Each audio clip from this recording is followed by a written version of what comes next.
In the spring of 1223, the vast grasslands near the trading town of Oleshya became the setting for one of the earliest clashes between the warriors of Kievan Rus and the rising might of the Mongol Empire.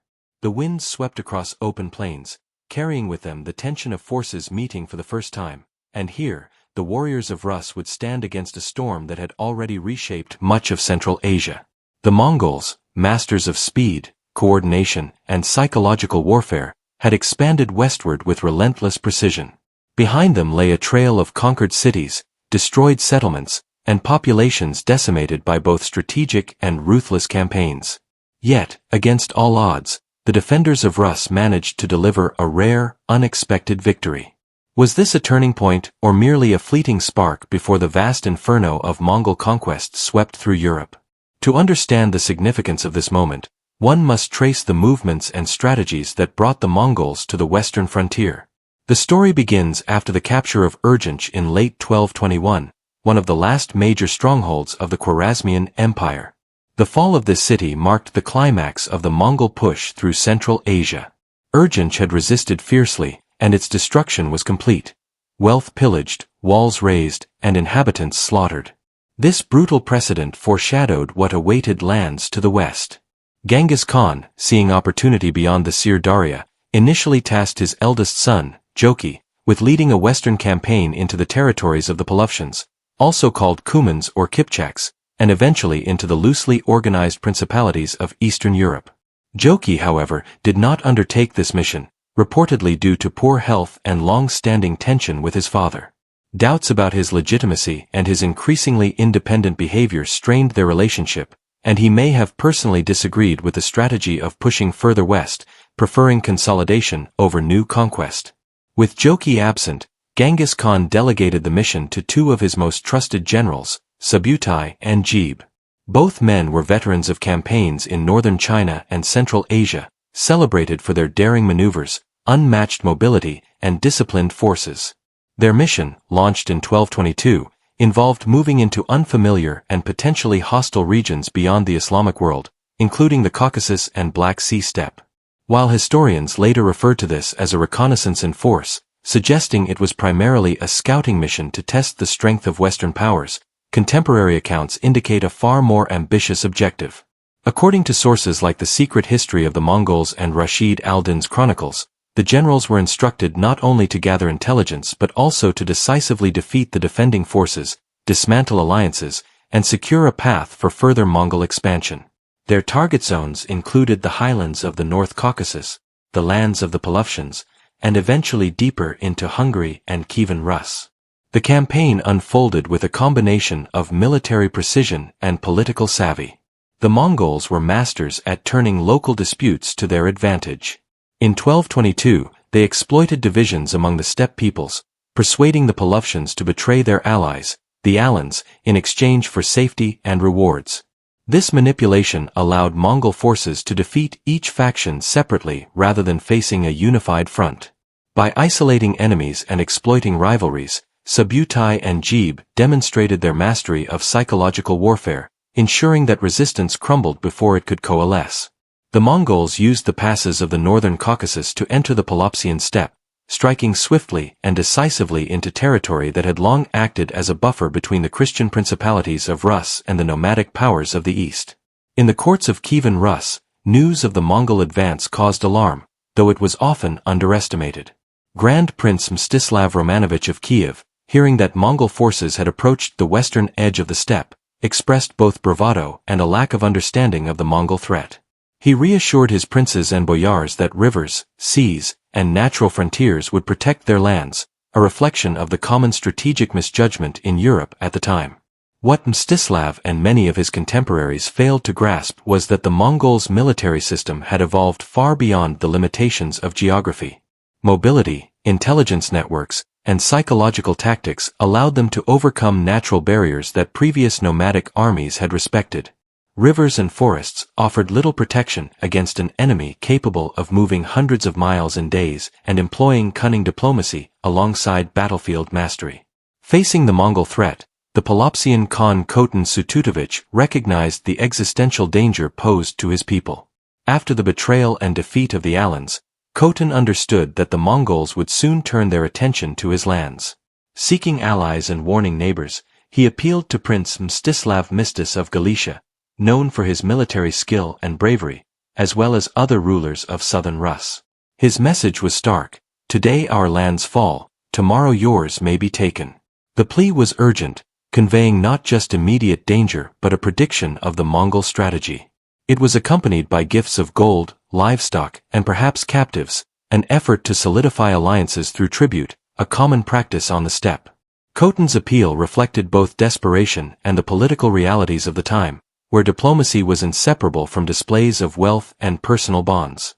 Motivated by both familial obligations and strategic necessity, Mstislav the Bold convened a council of the southern Rus princes. They recognized that a united front offered the only chance of halting the Mongol advance.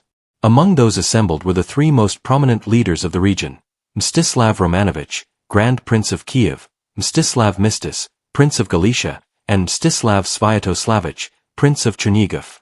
The gathering represented one of the last opportunities for the fragmented principalities to coordinate defense against a common enemy. As forces mobilized along the Dnieper and Kala rivers, preparing to confront the approaching Mongols, diplomacy and intrigue continued. Mongol envoys arrived, claiming that the Mongols had no quarrel with Rus and were only punishing rebellious subjects, seeking to sow discord between the Rus princes and their Pelopsian allies. The emissaries framed the Pelopsians as disobedient vassals, hoping to convince Rus leaders to abandon them or seize their lands.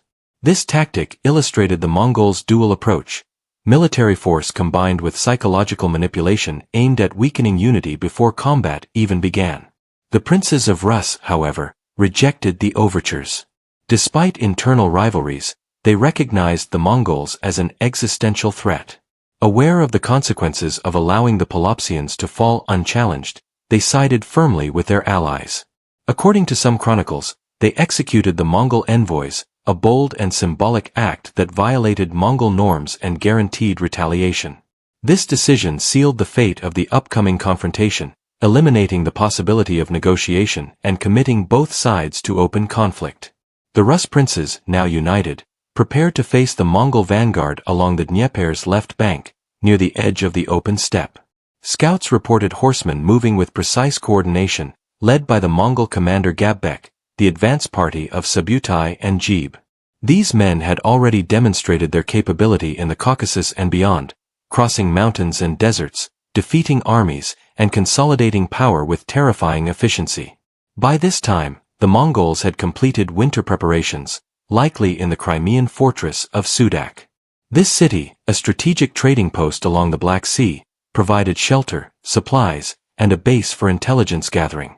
Subutai and Jebe utilized this period to repair armor, rest horses, and send spies into surrounding territories, gathering information on troop strength, alliances, and geography. Their efforts combined pragmatism with fear, leveraging diplomacy and intimidation to control local populations while preparing for spring operations. By the time the Rus scouts observed Mongol riders on the horizon, the scope and intent of the invasion were clear. The Mongols were not merely raiding, they were testing, probing, and shaping the landscape of conquest. From the Rus perspective, this vanguard represented an immediate threat. Prince Mstislav Mistis and Prince Daniel Romanovich of Galicia led a small force of mounted light cavalry, roughly 1,000 men, aiming to confront Gabbek before the main Mongol army could consolidate. Their goal was audacious: to disrupt the enemy and delay the broader invasion, buying time for the scattered Rus principalities to prepare. Each prince carried both strategic and symbolic weight, embodying the martial skill, courage, and determination necessary to resist a superior foe. They faced not just an army, but an unstoppable military system honed across continents, capable of exploiting terrain, alliances, and psychological pressure with lethal effect. The battlefield itself was stark and open, the vast plains of the Dnieper region punctuated by ancient burial mounds that had witnessed generations of nomadic and settled populations. These mounds, or Koreans, marked both the past and the living memory of the steppe, silent witnesses to human conflict and continuity. It was across this landscape, where speed, maneuvering, and coordination could determine life or death, that the Rus and Mongol forces would meet. Horses thundered across grasslands, arrows cut through the air, and strategy unfolded not in walls or fortresses, but in open space, where intelligence, timing, and discipline shaped outcomes as much as courage or numbers. In this arena, the first engagement of 1223 took place, setting the stage for a rare victory by Rus forces against Mongol vanguard units, a fleeting moment where skill, preparation, and terrain converged to check the tide of an expanding empire. Following the initial movements along the Dnieper, the Mongol army under Subutai and Jebe pushed deeper into the western frontiers, targeting the Caucasus and the Black Sea steppe. These generals, veterans of campaigns across northern China and Central Asia, understood the value of speed, intelligence, and strategic manipulation. They moved not just to conquer territory, but to dismantle the political structures that could resist them, applying a mix of military precision and psychological warfare. Their approach relied as much on manipulating alliances as on direct combat, turning the complex relationships of the steppe to their advantage. By exploiting local rivalries and divisions among tribes, they systematically isolated groups, ensuring that no united front could emerge against them. One of their earliest successes involved the Alan tribes, fierce warriors of the North Caucasus. Previously allied with the Poluthians, the Alans faced betrayal orchestrated by the Mongols. Subutai and Jebe exploited tensions between these nomadic groups, offering protection and rewards to the Poluthians if they abandoned their Alan allies. The result was catastrophic for the Alans. Cut off from their traditional partners, they were defeated piecemeal, unable to mount an effective collective defense. This use of divide-and-conquer tactics exemplified Mongol strategic brilliance. Where brute force might fail against a larger, united enemy, manipulation, deception, and rapid, targeted strikes ensured victory with minimal resistance. Once the Alans fell, the Mongols advanced through the passes of the North Caucasus into the Polopsian steppe, a key buffer region separating the Christian principalities of Rus from nomadic powers to the east. This area, stretching from the Caspian to the Don, was historically difficult to traverse and defend, but the Mongols used their mobility and superior intelligence to maintain initiative. Their advance was relentless. Scouts gathered information, light cavalry secured flanks, and the main army moved with the precision of a machine honed by decades of conquest. The Mongols' understanding of both the terrain and the political landscape allowed them to anticipate resistance, manipulate alliances, and strike decisively at weak points. In response to these threats, the leadership of Kievan Rus faced mounting concern. Grand Prince Mstislav Romanovich of Kiev, who initially had been dismissive of the Mongol threat, now recognized the gravity of the situation. Hearing of the Mongol advance, he realized that no natural frontier, be it river, forest, or mountain, could halt their momentum. The speed, coordination, and intelligence gathering of Subutai and Jebe rendered traditional defenses ineffective. Recognizing the danger to both Rus and its allies, Mstislav acknowledged the need for a coordinated response and prepared to mobilize the princes and their armies. His initial bravado gave way to a sober appreciation of the Mongol threat, and he understood that any delay could prove fatal. Meanwhile, the Poluthians, whose lands had been ravaged by prior Mongol campaigns, sought refuge and assistance among the Rus princes. Khan Khotan Sututovich, senior leader of the Poluthians, sent urgent appeals along with gifts of gold, livestock, and captives to the princes, seeking both military support and alliances. This appeal reflected the political reality of the steppe, where diplomacy, tribute, and personal relationships were critical in forming coalitions. The message was clear: those who failed to act risked the Mongols extending their campaigns into their own lands. For the Rus princes, this presented both a moral and strategic imperative.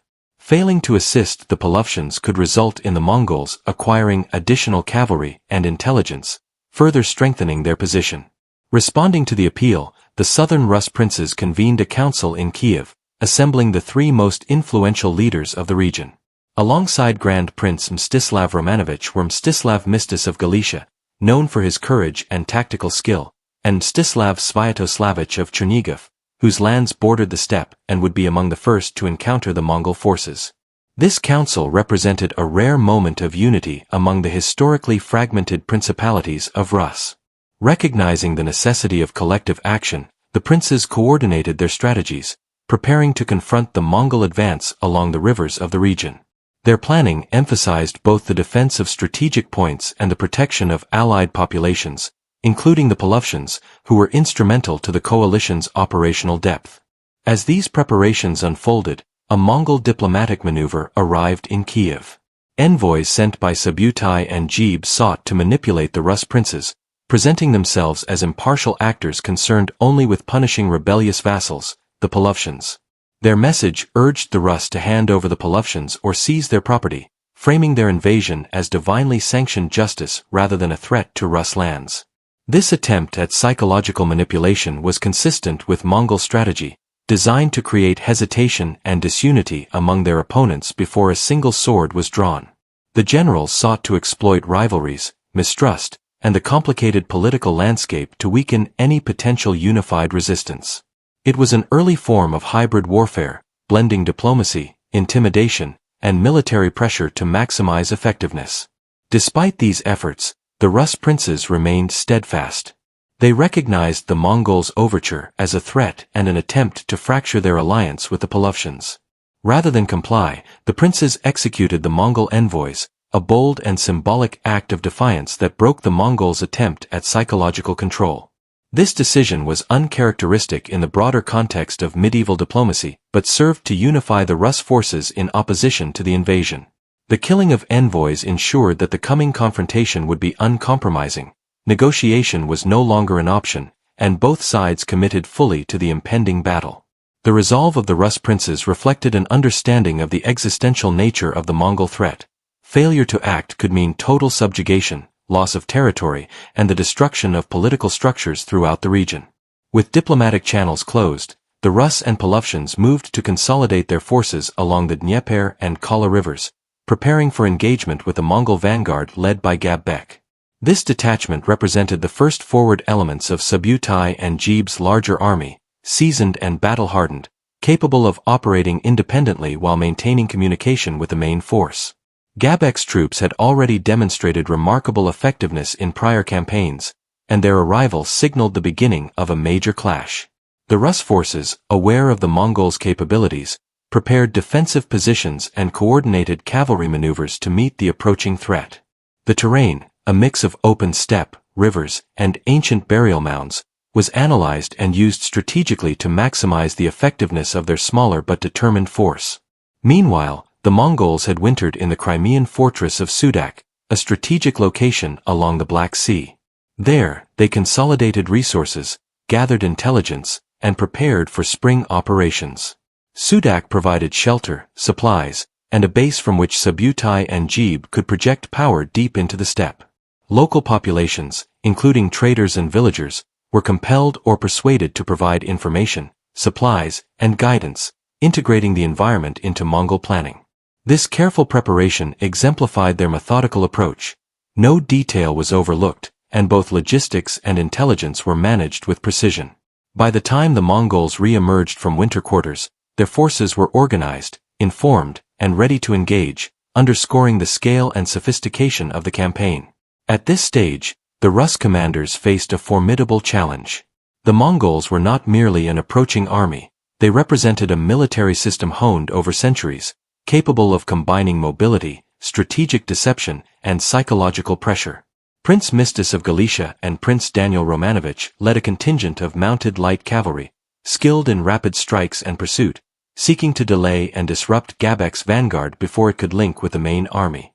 Their actions were both tactical and symbolic, demonstrating resistance and courage against an enemy perceived as unstoppable. The stakes were immense. Failure could mean the collapse of the Rus defense and the opening of Eastern Europe to further Mongol incursions. The convergence of these forces set the stage for the first real confrontation in May 1223. Along the banks of the Dnieper, where open plains allowed for rapid cavalry maneuvers, Mongol horsemen moved with precision, banners taut in the wind, signaling the arrival of a force that had already proven its lethality across deserts, mountains, and steppe regions. The Rus and Poluftians, aware of the scale of the threat, positioned themselves strategically, ready to leverage terrain, local knowledge, and coordinated defense against an enemy whose very presence heralded devastation. The clash that followed would not only test the courage and skill of the Rus princes and their allies, but also provide one of the few early examples of Mongol forces being checked by a prepared and united opposition. In this tense moment, The first sparks of resistance against an empire that had seemed unstoppable were ignited, shaping the narrative of Eastern European defense for years to come. As spring progressed in 1223, the stage was set along the banks of the Dnieper River, where the open expanse of the steppe met the settled lands of Kievan Rus. The Mongol vanguard, led by Gabek, moved with methodical precision, their horsemen skilled in speed, coordination, and the deadly discipline of mounted archery. Subutai and Jeeb's main forces remained further behind, poised to exploit any success or weakness in their advance. The Rus princes, aware that every hour counted, positioned their forces strategically, integrating local knowledge, cavalry, and infantry into a cohesive defense. The Polovtians, whose survival depended on the loyalty and courage of their allies, joined in, providing light cavalry and scouts familiar with the terrain. The plains were vast, dotted with ancient burial mounds and sparse woodland, offering opportunities for maneuver, ambush, and defensive advantage. These features became critical in shaping the battle that would unfold. The initial engagements were marked by swift movement and careful probing by both sides. Mongol horse archers circled the Rus and Polovtians, testing their formations with rapid arrow volleys and feigned maneuvers. Their strategy relied on provoking disorder, creating gaps in the enemy lines, and exploiting any hesitation. The Rus princes, however, had anticipated these tactics.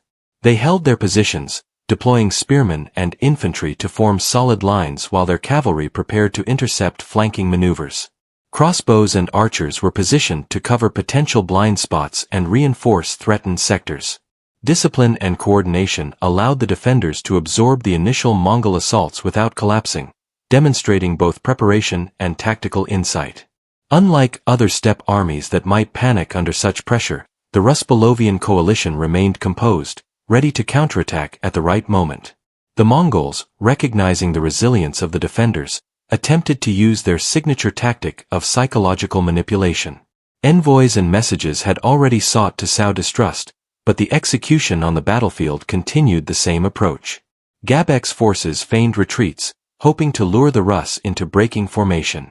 Their mounted archers executed complex maneuvers, shooting backward while galloping away, a tactic known as the Parthian shot, and attempting to draw the defenders into vulnerable positions.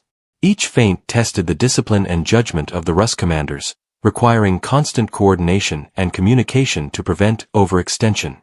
Mistakes could prove fatal, yet the Rus princes, having studied steppe tactics and understood Mongol psychology, maintained cohesion, refusing to take the bait offered by the skilled horse archers. As the vanguard pressed forward, small-scale skirmishes escalated into larger engagements. Rus infantry held firm against mounted attacks, while cavalry executed rapid countercharges to disrupt Mongol formations. The terrain played a critical role. Ancient burial mounds and slight elevations were used to anchor defensive positions, providing vantage points for archers and observers. Scouts relayed information about Mongol movement, enabling timely redeployments and counterattacks. The Mongols, although highly mobile, were constrained by the need to maintain cohesion and communication across the steppe, particularly when operating in enemy territory. Every maneuver required careful timing, and the Rus forces exploited this by anticipating movements and creating zones where Mongol cavalry could be neutralized or funneled into disadvantageous positions. A turning point emerged when Rus and Polovtians engaged Gabek's men directly near a prominent burial mound. The Mongol commander had hoped to regroup and conceal himself, using the terrain as cover, but local Polovtians guided the Rus forces to his position. The capture of Gabek was both a tactical and symbolic victory, representing one of the few occasions in this campaign where Mongol forces were effectively checked. His capture demoralized the remaining troops of the vanguard, undermining their confidence and disrupting command structures. The combined Rus-Bolovian forces leveraged this moment, pressing forward to consolidate their advantage, driving Mongol units into retreat while maintaining their own formations. This engagement demonstrated several key aspects of effective resistance against Mongol armies. First, unity and coordination among disparate allies allowed the Rus and Polovtians to counterbalance Mongol mobility. Where smaller groups might have been overwhelmed, their collective organization ensured resilience. Second, familiarity with the terrain allowed defenders to exploit natural and man-made features to limit Mongol effectiveness. Third, disciplined response to psychological tactics prevented the Mongols from inducing disorder or panic. By understanding the enemy's methods and anticipating their maneuvers, the Rus princes maximized their limited resources to achieve disproportionate impact. These elements combined to produce a victory that was remarkable given the Mongols' reputation and previous successes. At the same time, the battle underscored the Mongols' adaptability and operational sophistication. Subutai and Jeeb's forces had prepared thoroughly, using intelligence, diplomacy, and careful logistical planning to penetrate deep into unfamiliar territory. Their wintering in Sudak, a strategic port on the Crimean Peninsula, had allowed them to resupply, gather information, and plan the timing of the spring offensive. The capture of the city, along with coordination of vassals and local intermediaries, had provided both a logistical base and a network of intelligence that enhanced their operational reach. The vanguard's defeat, while significant, was not representative of the Mongols' overall capacity, but it demonstrated that even their formidable system could be challenged under the right conditions. The Rus-Bolovian victory also carried profound political and psychological implications. By successfully confronting the Mongol vanguard, the coalition sent a message to both local populations and potential allies. Resistance was possible, and coordination could produce results against a seemingly unstoppable force. This episode, rare in the context of early Mongol campaigns, provided a morale boost and demonstrated the value of strategic preparation, combined arms, and disciplined execution. For the Mongols, it was a reminder that intelligence, adaptability, and understanding of local conditions were essential for success, and that overconfidence could be exploited by a determined, well-coordinated opponent. Despite this victory, both sides understood that the larger conflict was far from resolved. Subutai and Jeeb remained formidable commanders, capable of reconstituting forces, adapting tactics, and leveraging their mobility to regain initiative. The Rus princes, aware that the Mongols were merely beginning their westward expansion, recognized that continued vigilance, preparation, and coordination would be required to preserve their territories. The clash at the Dnieper was a fleeting success against an emerging empire whose reach and strategy were unmatched in the region. Nevertheless, it represented a crucial episode in the broader narrative of resistance to Mongol expansion, highlighting the potential for local forces to influence outcomes even against a seemingly invincible opponent. This engagement also showcased the blending of military and diplomatic strategies.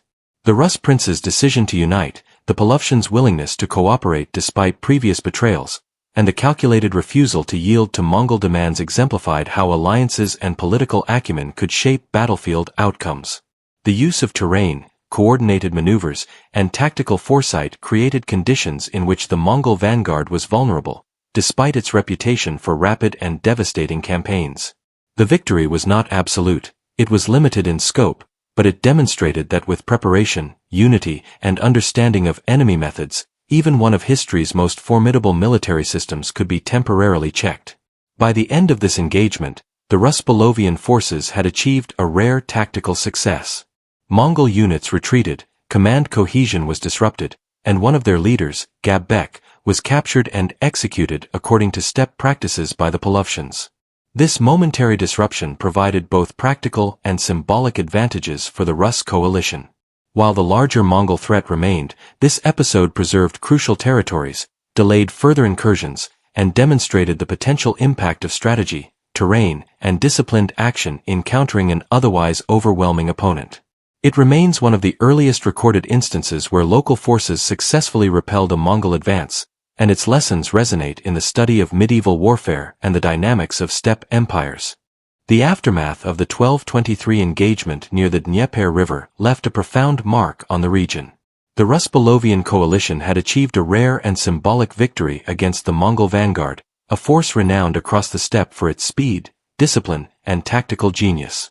While the Mongols were temporarily checked, the victory did not eliminate the long-term threat posed by Subutai and Jeeb, nor by the broader ambitions of the Mongol Empire. Still, the outcome had immediate political, military, and psychological consequences. For the Rus princes, the success validated their decision to unite against a common enemy. The Polovshians, previously vulnerable and betrayed by former allies, gained a measure of security and confidence from the demonstration that the Mongols were not invincible. Together, the coalition had disrupted the Mongol advance, bought valuable time and preserved critical territory along the western frontier. This victory, however, was only a fleeting reprieve. Subutai and Jeeb's methods and the Mongols' operational flexibility ensured that setbacks could be absorbed, lessons learned, and momentum regained. Yet, the encounter demonstrated that local knowledge, discipline, and effective coordination could produce meaningful resistance even against an adversary who had never before encountered such cohesive opposition in this region. Rus commanders, including Mstislav Romanovich of Kiev and Mstislav Mistis of Galicia, understood the stakes. They had mobilized quickly, integrated Polovshians into their strategy, and leveraged terrain effectively, turning a challenging situation into a temporary advantage. Their actions reflected not only courage but also strategic foresight, highlighting the importance of preparation, intelligence, and the ability to adapt to new forms of warfare. The political landscape of the region shifted as a result. The combined efforts of the Rus princes signaled to neighboring territories that the Mongol threat, while formidable, could be confronted with unity and strategic planning. Alliances, both formal and informal, were reinforced, and leaders recognized the necessity of cohesion in the face of expansionist powers. Diplomatic overtures by the Mongols, designed to sow doubt and mistrust, had been decisively rejected. By executing the envoys, the Rus princes sent a clear message: they would neither negotiate with coercion nor yield to intimidation. This act, symbolic and provocative, emphasized their resolve and set the tone for future engagements with the Mongol forces. It also highlighted the unique challenge posed by Mongol diplomacy, which blended psychological pressure, calculated deception, and the threat of overwhelming force. In military terms, the victory demonstrated the effectiveness of combining cavalry, infantry, and local knowledge in resisting a highly mobile opponent. Rus and Polovshians used the terrain to their advantage, coordinating movements to counter Mongol flanking maneuvers and feigned retreats. The burial mounds and natural elevations provided vantage points and defensive positions that multiplied the impact of limited forces. Cavalry counterattacks disrupted enemy formations, while infantry and ranged units maintained strong defensive lines. Together, these measures allowed the coalition to engage the Mongol vanguard on favorable terms, demonstrating how disciplined, strategic planning could offset disparities in experience and reputation. The capture and execution of Gab Bek, the Mongol commander, further reinforced the significance of this engagement. His defeat was more than tactical; it served as a psychological blow to the Mongol forces, showing that their invincibility could be challenged. For the Polovshians, who had suffered heavily in prior campaigns and witnessed the destruction of allied tribes, this moment offered a rare triumph and the hope of reclaiming some measure of agency. It also strengthened the bonds between Rus and Polovshians, creating a cooperative relationship that emphasized shared interest, loyalty, and mutual defense. This alliance, though temporary in the larger sweep of Mongol expansion, demonstrated the strategic value of coalition building in the face of overwhelming adversaries. The broader implications of the engagement extended to regional strategy. While the Mongols retained the ability to recover and regroup, the victory forced them to reassess their approach to the western frontier. Subutai and Jeeb had relied on speed, intelligence, and psychological manipulation, but the Rus-Bolovian response showed that prepared, united, and disciplined opponents could impose delays and inflict losses. This encounter foreshadowed the need for the Mongols to integrate reconnaissance, intelligence, and phased engagement into future campaigns, ensuring that setbacks like the one near the Dnieper would inform subsequent strategy. It also underscored the importance of local cooperation and knowledge, factors that could challenge even the most advanced military system of the era. For Kievan Rus, the engagement reinforced the lessons of preparation, unity, and the integration of allies. The princes had acted decisively, combining forces and coordinating defenses to maximize effectiveness. They leveraged both terrain and intelligence to offset the Mongols' superior mobility and experience. Their actions ensured the survival of key territories and populations, providing a strategic buffer that delayed further incursions and allowed time for political and military adjustments. These lessons resonated in subsequent decades, influencing how Rus leaders approached both internal disputes and external threats. The engagement demonstrated that even in the face of formidable enemies, disciplined planning and coalition building could produce tangible results. Culturally and psychologically, the victory left a lasting impression. It became a symbol of resistance, demonstrating that Mongol expansion, though formidable, was not unconquerable. The execution of Gabek sent a clear signal about the consequences of aggression and intimidation, reinforcing the moral and symbolic stakes of the confrontation. The event was recorded in chronicles and oral traditions, preserving the story of courage, coordination, and strategic insight for generations. For the Polovtians and Rus, it marked a moment of agency in a period otherwise dominated by overwhelming external forces. It validated the potential of combined effort and the strategic use of terrain, timing, and intelligence in medieval warfare. The encounter near the Dnieper also illustrated the evolving nature of Mongol strategy. While Gabek's vanguard was defeated, the broader campaign remained a model of operational sophistication. The Mongols had wintered in Sudak, consolidating supply lines, repairing equipment, gathering intelligence, and securing political cooperation through gifts and diplomacy.